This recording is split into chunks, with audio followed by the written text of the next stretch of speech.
Welcome to the Salmon Runs YouTube. Enjoy the video.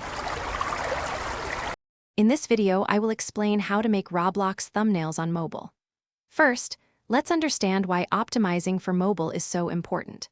A great thumbnail grabs attention, especially on smaller screens, leading to more clicks and engagement for your game. You'll need Roblox Studio to capture your scene and a reliable mobile photo editor like PixArt or Ibis Paint X to refine your image. These tools will help you create a visually appealing thumbnail directly from your device. Next, let's capture the perfect scene. Open Roblox Studio and arrange your characters or environment. Consider using a dedicated green screen game within Roblox to easily isolate your character later. Focus on dynamic poses and good lighting to make your subject stand out.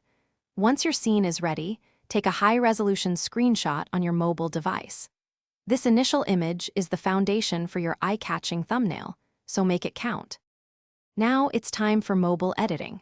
Open your screenshot in your chosen photo editor. First, crop the image to highlight your main subject.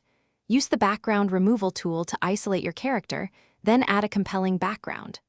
Roblox recommends a thumbnail size of 1920 by 1080 pixels with a 16 by 9 aspect ratio.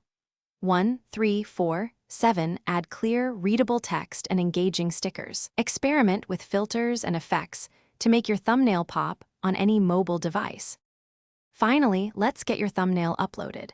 Save your edited image as a PNG or JPEG file to maintain quality. 7 then, navigate to your game settings on the Roblox website to upload your new thumbnail. After uploading, it's crucial to test how it looks on different mobile devices. Ensure your text is legible and the image is clear.